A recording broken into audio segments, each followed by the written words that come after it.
Hey everyone, so here's the finished product.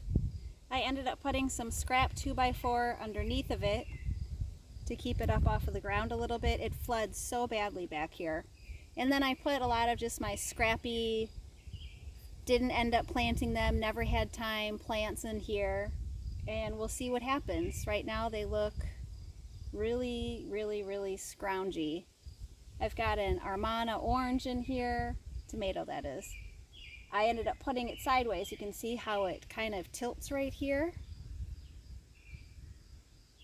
That's because I had it laying on its side since I knew I was going to put it in something shallow so that it started, because it's always going to go up towards the sun, of course. And so now all of the roots will come down from the long part of the stem, which goes out to about here. It's really leggy.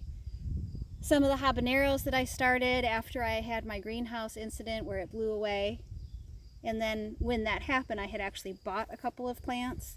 So this is a Fresno, this is a hot banana. We'll see how those go. But the cool thing about using containers like this is that this area floods.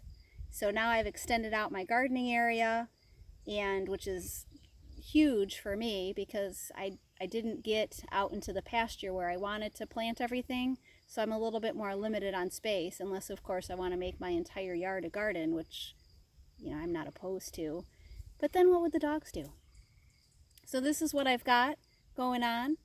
Here's what I had done a few weeks ago. It was in the pool. So I've got some beans, some heat tolerant spinach, lettuce. Huge fan of container gardens. I've got over here some basil and parsley. And here's the rest of the garden. I don't know if you can really see it with that sun blaring in your eyes.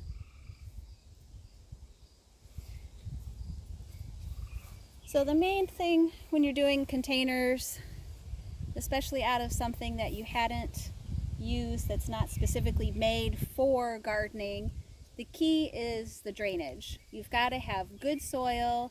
Always add some peat moss and drill, or if you think you've got enough holes, drill 2 more. Because really what's important is the drainage. You don't want something just sitting in a sopping wet mess, because it's just going to rot out your plant. Have a great night, everyone.